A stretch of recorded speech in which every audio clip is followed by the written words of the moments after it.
Yo, yo. Dun, dun, dun, dun, dun. Yo, what's up, everybody? Um, this is the Shi-Fi podcast, episode 22, I think. Let me double check that 1 second, because I can't get that wrong. If I'm gonna be, yeah, okay. So, wait. What's this saying? Okay, 21. No, it's episode 22 right now. Um, so yeah, no friends today. Everyone just, I don't know, was busy. I get it. It's life. I've been trying to have these weekly podcasts, but I mean, I've had what, 8 straight people, or eight, not 8 to 10 straight podcast episodes with people. So hey, I'll take what I get. But I mean, I hit everybody up. I hit up. Let me list everybody. I hit up Blake, David.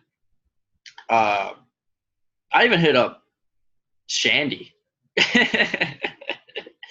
Shout out to you. I even hit up Ariana. I hit up Albert.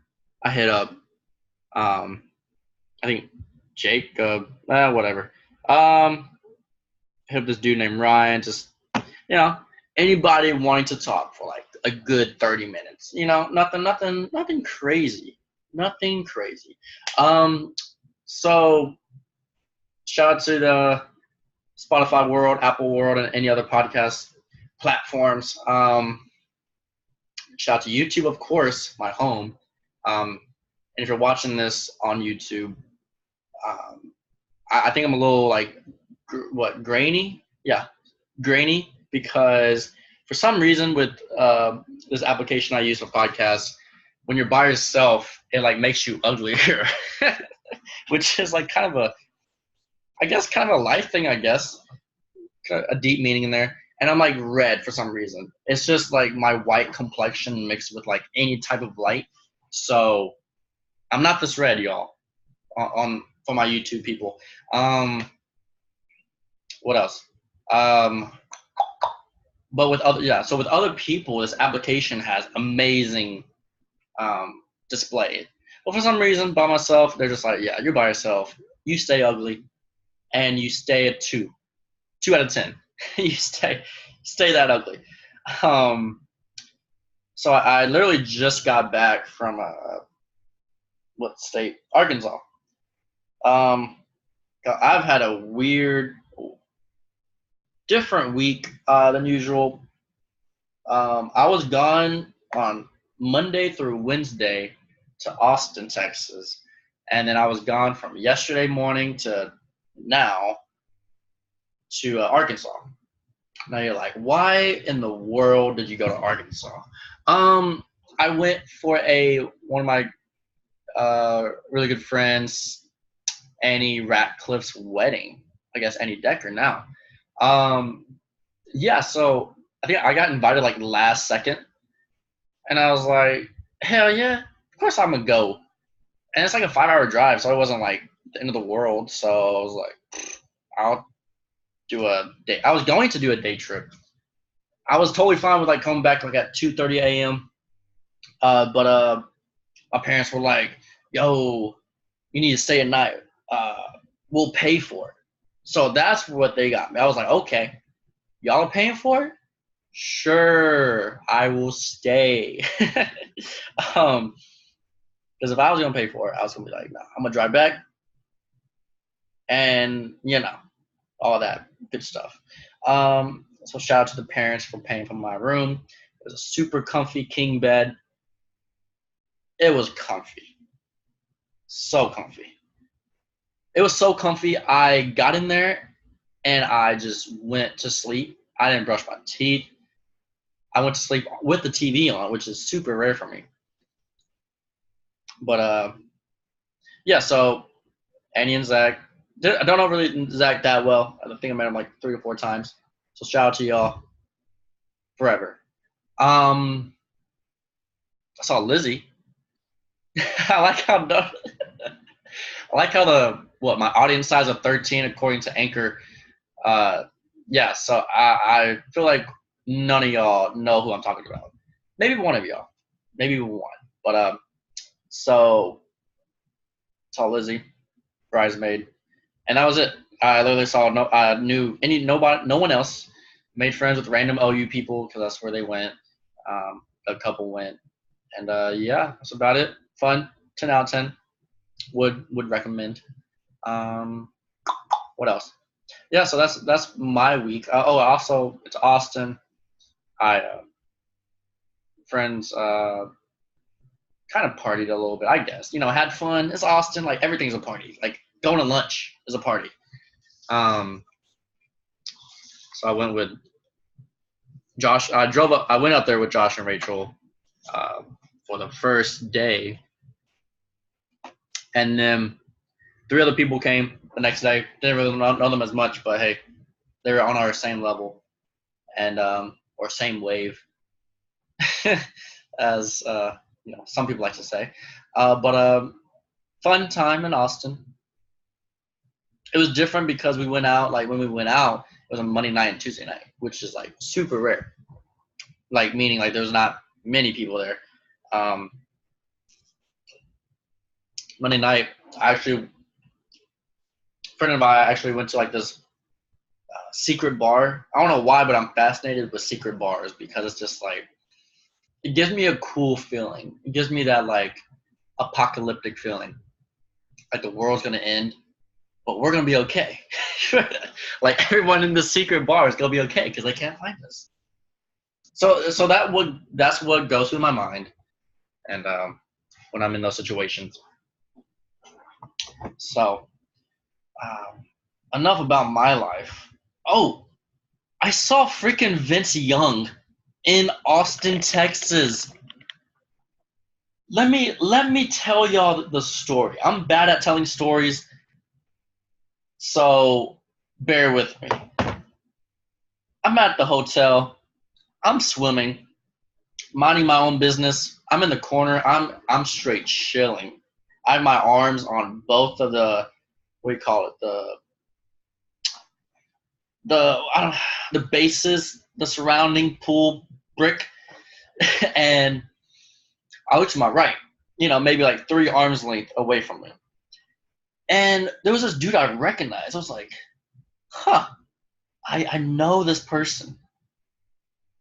And it took me 1 second, and I was like, that's University of Texas legend quarterback, Vince Young. And I was shook.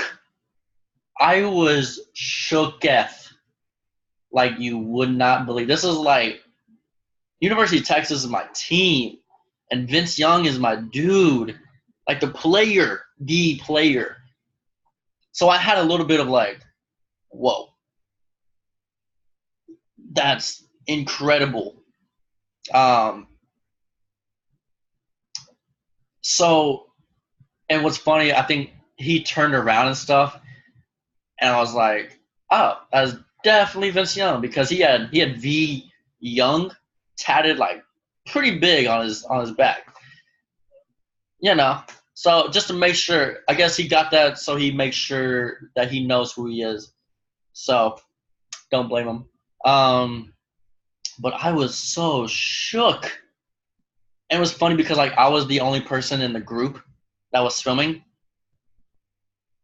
Like I think Rachel was doing her homework. Josh was still on the way.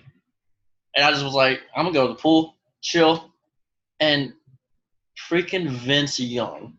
And I texted all my people. I was like, I texted my dad. I texted the homies. I texted everybody because I was like, yo, this is the dude. This is the dude.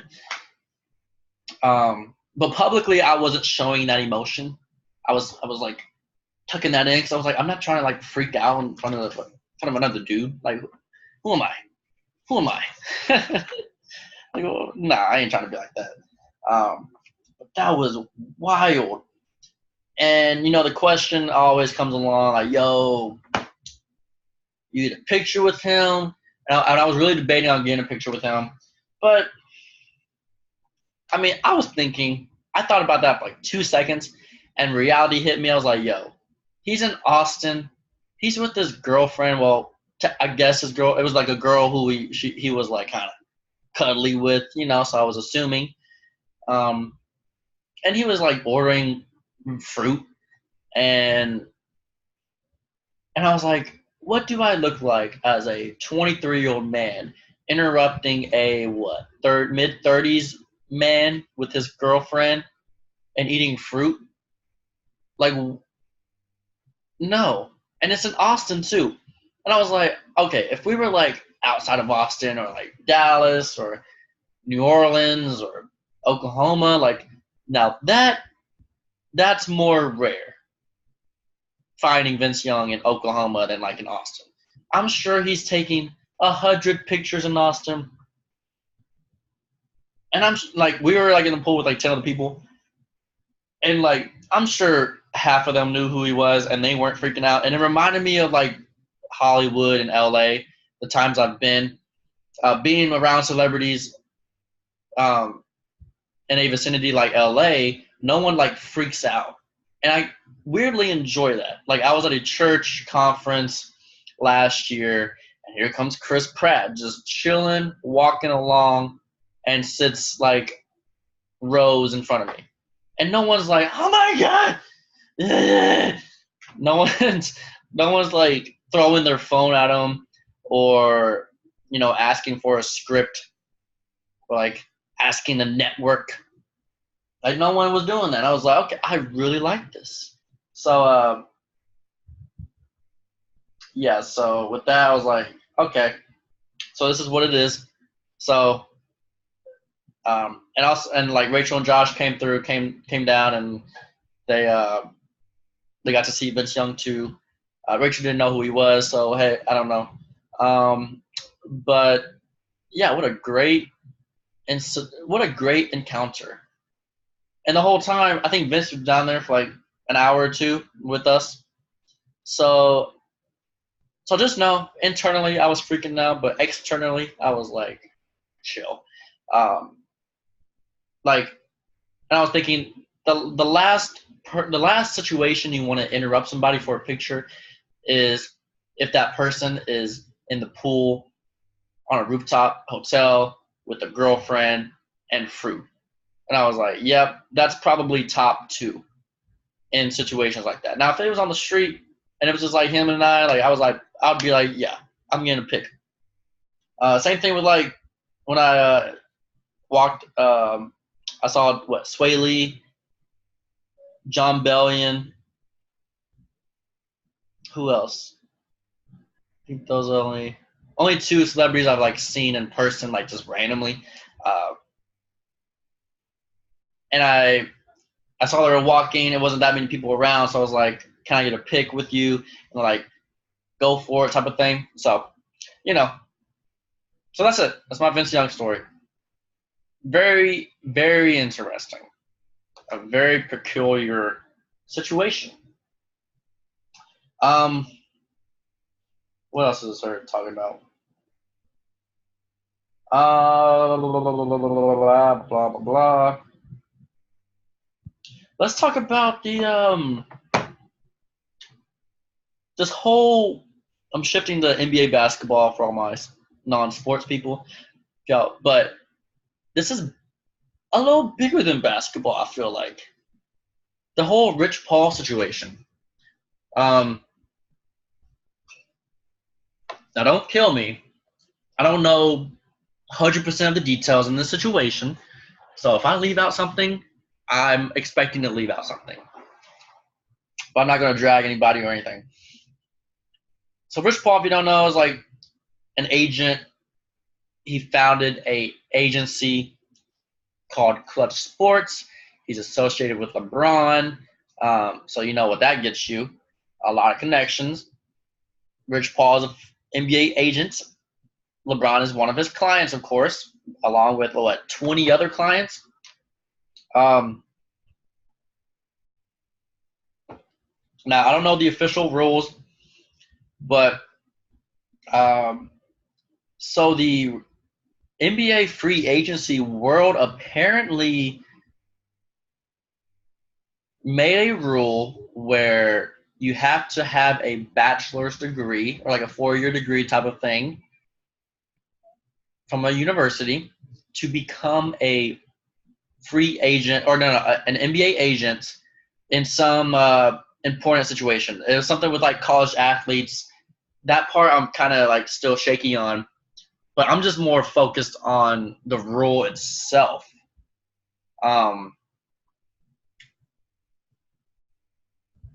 it sounds to me, of course, people are scared of Rich Paul. I get it. When one of your clients is the best basketball player ever, of course, people are gonna be jealous of that. But he was also getting that with getting other players, blah blah blah. And so other NBA agents are kind of like, yo, we need to stop this guy. And I guess they were like, yo, this person has a weakness. We just need to find it.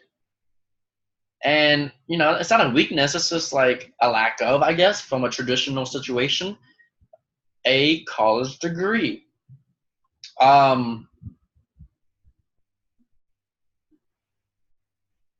So they made the rule, and I would say, 99% of agents have a college degree?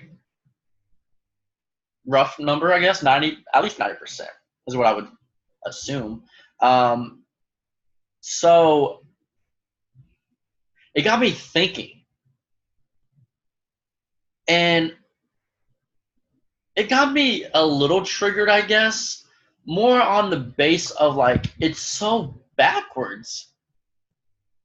It's really backwards. Making a rule in like 2019 where you have to have a college degree in a field of like what, NBA free agent, like of NBA agents, where it's what, you don't need huge school skills. And it got me thinking of like this. Now a lot of people are like, oh, racism, racist, blah blah blah. Of course, like it's really easy to say that. I would say I I think that might be a lazy way to put it. If you disagree with that, I go ahead. Literally, I'm just saying I think it's more about wealth and education discrimination. I think it's more on that side of like, oh, you don't have a college degree, blah blah blah. And I think it's more discrimination on that part. Um, so, but then that also got me thinking to, yo, Shiloh, or Shi-Fi, they got that whole 1 year, um, you have to be 18 years old to be a NBA athlete type of thing. Or like they have that 1 year college rule. Isn't that the what, quote unquote, kind of like the equal part of a bachelor's degree in the agent world? And so that got me thinking. I don't have conclusions to all of this. I also, you got to keep in mind this EuroLeague doesn't have a rule. EuroLeague, I think it only to be 13 because Ricky Rubio was playing in it at 13 years old. I think if you're good enough to play basketball, you can be pro anytime.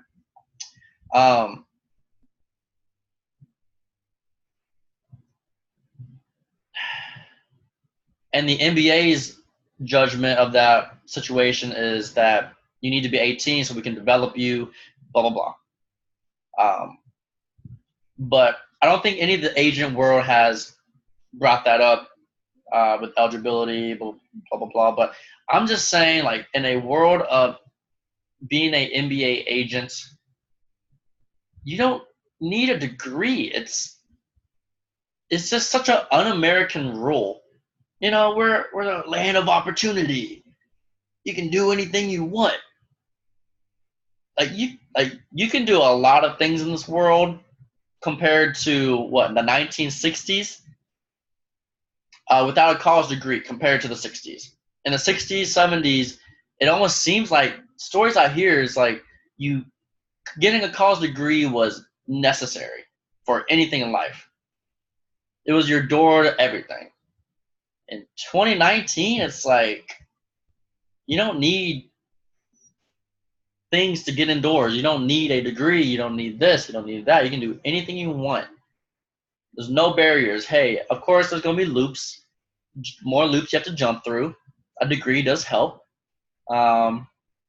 Certain things, money definitely helps, but there's a lot of loopholes in this world right now. There's a lot of loopholes compared to what 1971. So that's all I'm saying. That is all I'm saying. Um, Man, I dove deep in that conversation. I was trying not to be that deep, but hey, that stuff happens. What's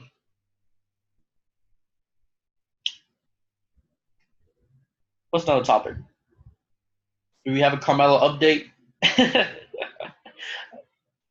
I've had a Carmelo update the last 2 episodes. I think I need another one. So he's not going to be on the American team.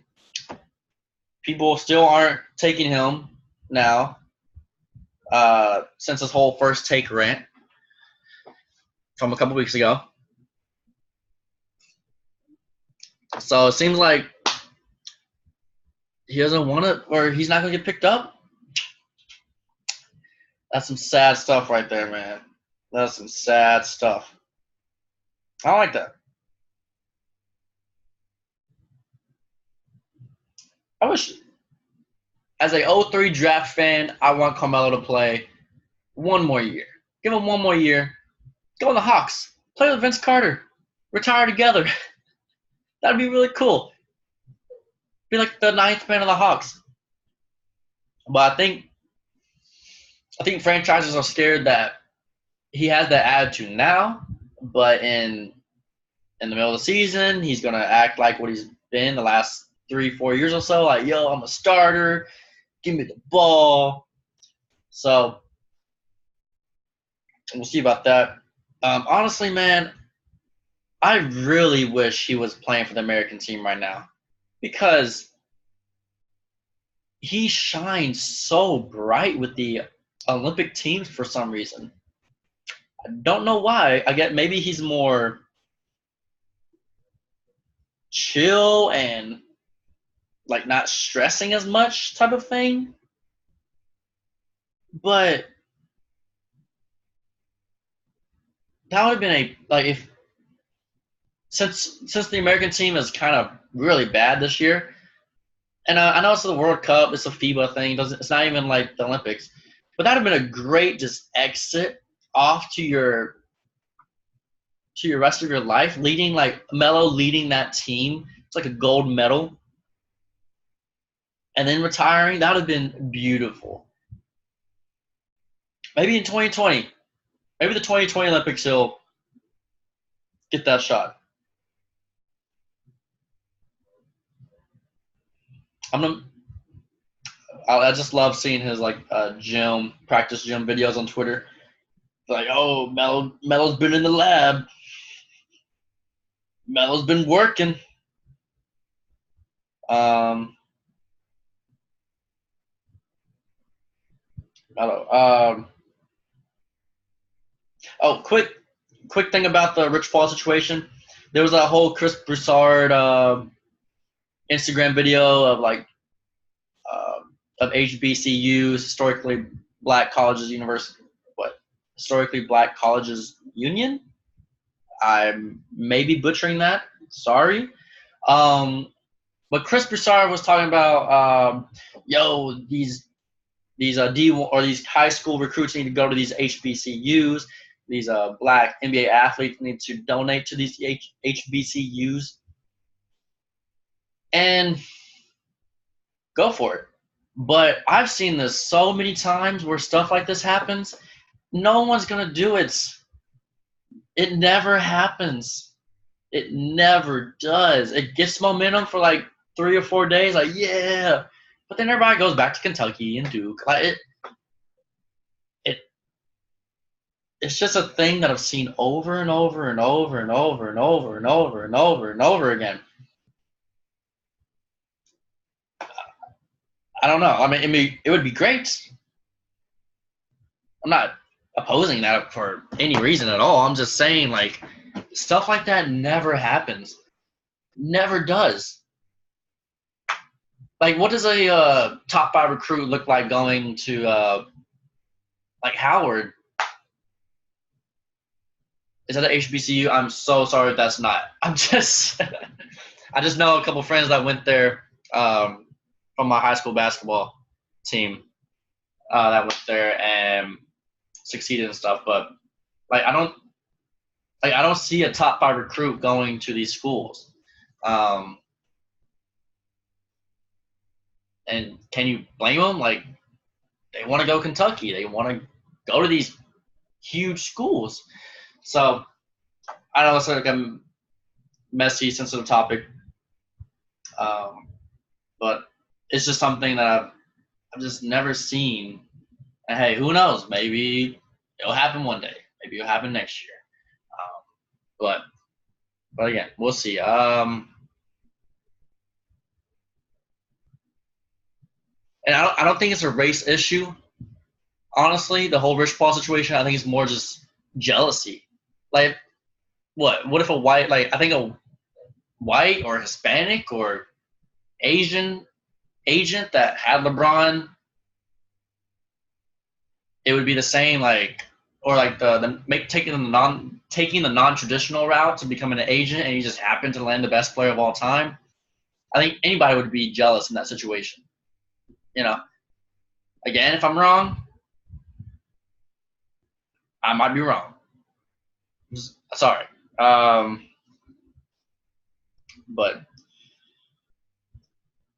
yeah, it's already been 27 minutes. Sheesh. I was in a weird, passionate, random topic mood today. So we talked about Vince Young, Rich Paul, and Chris Broussard. What a trio. Yeah, so we'll start winding down. Song of the week.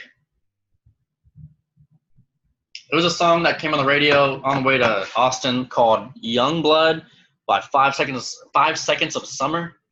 Oh my goodness, it is a jam. It's so just like, yeah. It's so just like, this is the song and you will listen to the song. It's such a momentum driven song. It is crazy. Dun, dun, dun, dun, dun, dun. It has that rock pop type of feel. It was really good. Shoutouts. This is also music oriented. Shout out to the Social House. They're a duo who's been writing songs for Ariana Grande lately. And like the whole Thank You Next song, Sun and Rings, they like wrote all those tracks. Along with this dude named TB Hits. As a fellow songwriter, you know, all that good stuff. The songwriters are getting a lot of love nowadays. Because if you're working with a nice musician, like I would suspect Ariana Grande is a nice person, a genuine person. If you write 2 top 10 hits for Ariana Grande, like the least Ariana Grande can do is like put them on a little bit. And I mean that's what she kind of did basically with this new song called Boyfriend. Social House put out last Friday, and then Social House came out with an album, their first album. I think like 7 tracks, including Boyfriend. So yeah, shout out to them. They're getting put on. I like it. I like that energy.